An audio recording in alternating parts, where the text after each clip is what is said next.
तो वहीं कांग्रेस महासचिव और यूपी प्रभारी प्रियंका गांधी शुक्रवार सुबह 7 बजे लखनऊ से ट्रेन से ललितपुर पहुंची। कुछ देर सरकारी गेस्ट हाउस में ठहरने के बाद प्रियंका गांधी पंडियाना गांव गईं। यहां खाद के लिए जान गंवाने वाले चारों किसानों के परिजनों से बल्लू पाल के घर में मुलाकात की। खाद न मिलने और कर्ज से परेशान किसान बल्लू पाल ने भी फांसी लगाकर आत्महत्या कर ली। प्रियंका ने यहां एक कमरे में बैठकर पीड़ित परिजनों का दर्द जाना। बातचीत के दौरान ही मृतक किसान भोगीराम पाल की बेटी सविता बेहोश हो गई तो प्रियंका ने उसे अपने हाथों से गिलास से पानी पिलाया। होश आने पर सविता ने बताया कि उसके परिवार पर 4 लाख रुपए का कर्ज है। इसके बाद प्रियंका से सभी किसान परिवारों ने आर्थिक संकट की बात कही तो उन्होंने सभी को 5-5 लाख की आर्थिक मदद देने का भरोसा दिया और कहा कि कर्ज चुकाने के साथ 5 लाख की मदद और बच्चों की पढ़ाई का जिम्मा भी कांग्रेस लेगी।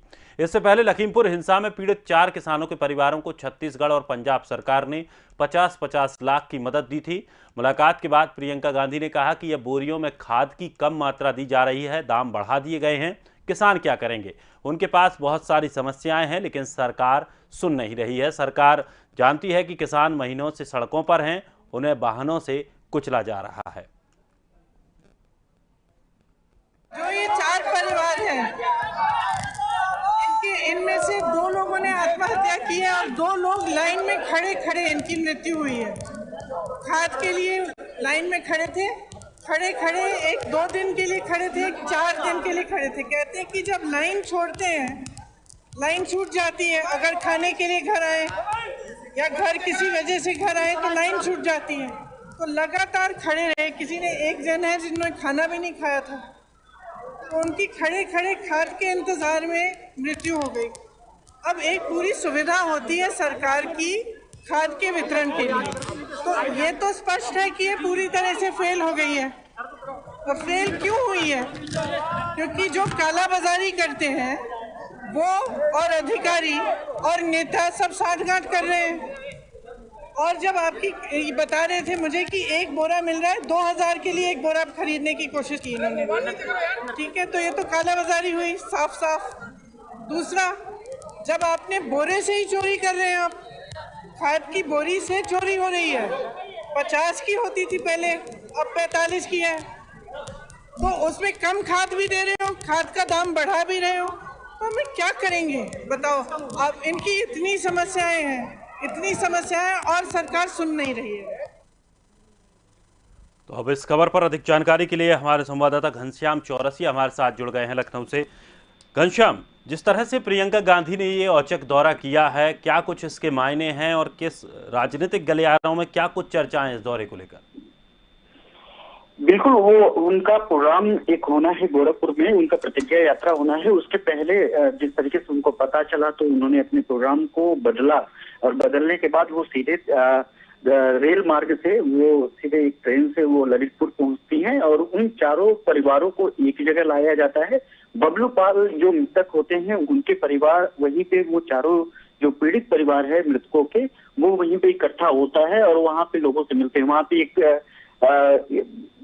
महिला जो है बेहोश भी हो जाती है, जिस महिला को उन्होंने फिर से अपने हाथ से पानी पिलाते हैं, उनको ढांढस बताती है और उसके बाद उनको जब होश आता है तो वो बताती है कि हमारे परिवार के बीच कितना पीड़ा है। जब वो अपनी पीड़ा बताती है तो वो सुनने के बाद और जो 3 और परिवार होते हैं उन लोगों ने भी बताते हैं कि हम लोग कर्ज से पूरी तरीके से समस्या में है, इसीलिए इस चीज को झेल पाना हम लोगों के लिए मुश्किल था और लोगों ने अपने प्राण त्याग दिए। उसके बाद उन्होंने साफ तौर पे कहा कि जो 4 लाख रुपए का कर्ज है जो अब बता रही हैं, हम वादा करते हैं कि हम 5-5 लाख रुपए चारों परिवार को हम लोग कांग्रेस पार्टी देगी। अब अगर ये एक वाकया रहता है कि जिसके बाद वो लोग खुद से प्रियंका गांधी के बीच में साथ जो है खुद को रिलेट करते हैं, इसके एक बड़े मायने ये हैं कि किसानों को लेकर के लगातार प्रियंका गांधी लोगों से मिल रही हैं। उनसे अगर किसान से संबंधित, अगर ये किसी से संबंधित कोई भी पीड़ित है, कोई भी समस्या है, तो उससे खुद 2 कदम आगे बढ़ करके उनसे मिलने की कोशिश कर रही है। उन मुद्दों को जो विपक्ष को चाहिए भी, वो मुद्दों को उठाने की कोशिश कर रही है। राज्य सरकार, केंद्र सरकार, क्योंकि दोनों जगह भारतीय जनता पार्टी की सरकार है, उनको घेरने में कोई कोर कसर नहीं छोड़ रही। एक वक्त तो ऐसा लगा कि यहाँ पे दूसरी जो सबसे बड़ी पार्टी है समाजवादी पार्टी जो विपक्ष की सबसे बड़ी पार्टी है, वो भी कहीं न कहीं फीका दिखने लग गई प्रियंका गांधी के लगातार दौरों और लगातार उनके जो एक्टिविटीज हैं उनको लेकर के। तो ऐसे में पहले जिस तरीके से लखीमपुर खीरी को साफ तौर पे लोगों ने देखा, लखीमपुर खीरी का जो मुद्दा लोगों के जुबान पे पड़ा हुआ है, लगातार उस पर कार्रवाई हुई है, उसमें कहीं ना कहीं प्रियंका गांधी का एक बड़ा हाथ रहा है, क्योंकि वो उसी दिन जिस दिन ये हादसा हुआ शाम तक वो लखनऊ पहुंची, अगले दिन का अल्टीमेटम दिया, वो रात में ही लखीमपुर जाने की कोशिश की और सीतापुर में उनको डिटेन कर लिया गया और उनको अस्थायी जेल में रखा गया और लगातार रही भी वहां पे। वहीं पे अखिलेश यादव लखनऊ से बाहर भी नहीं निकल पाए, लखनऊ के अंदर ही रह गए। तो इस तरीके से जिस तरीके से किसानों को लेकर के वो लगातार मुहिम छेड़े हुई हैं, उसके बाद उनको पता चलता है कि ललितपुर के बिरगा ब्लॉक में एक जो किसान होता है वो किसान लाइन में लगा खाद के लिए और वो वहीं पे उनकी तबीयत खराब हो जाती है, वो प्रताड़ित होकर के वो वहीं पे मर जाता है। और कुछ लोग और अपने आप को प्रताड़ित और मनहूस समझते हैं, अपने आप को समस्याएं, उनको लगता है कि मेरी जिंदगी ऐसे ही है और उनको खाद नहीं मिलता है, वो अपना सुसाइड कर लेते हैं। जिसके बाद वो मुद्दा, हालांकि वो जिला स्तर पे काफी कुछ उसको सलटाने की कोशिश किया, लेकिन उसके बाद फिर जब प्रियंका गांधी को ये बात पता चलता है तो फिर वो लखनऊ पहुंचती हैं। लखनऊ आने के बाद सबसे पहला दौरा रात में ही वो यहाँ से ललितपुर चली जाती हैं, क्योंकि यहाँ से ललित तकरीबन 400-450 किलोमीटर दूर है। तो उन्होंने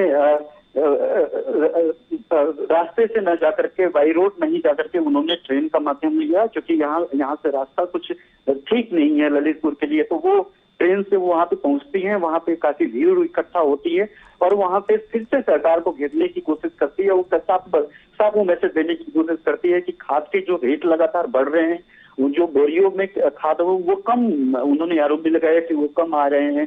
उसके साथ ही किसानों के पास सिर्फ समस्याएं हैं, न राज्य सरकार उनको कवर अप करने की कोशिश कर रही है, न केंद्र सरकार। वो लगातार पीड़ित हो रहे हैं, किसान समस्याओं को सामना कर रहे हैं, इसलिए ऐसी समस्याएं आ रही है। तो किसानों को लेकर के जिस तरीके से प्रियंका गांधी लगातार सरकार को घेर रही हैं, लगातार सरकार के हर उस मुद्दे को उठाने की कोशिश कर रही है जिससे सरकार बैकफुट पे आ सकती है। चलिए बहुत बहुत शुक्रिया घनश्याम तमाम जानकारी के लिए। और प्रियंका गांधी ने ये औचक ललितपुर का दौरा किया और जो पीड़ित परिवार थे, जो 4 किसान परिवार थे, उनसे जाकर के मुलाकात की, उन्हें सांत्वना दी, साथ ही उन्हें सहायता राशि देने की भी बात कही और सीधे उत्तर प्रदेश सरकार पर जमकर निशाना भी साधा, केंद्र सरकार की कार्यप्रणाली पर भी निशाना साधा।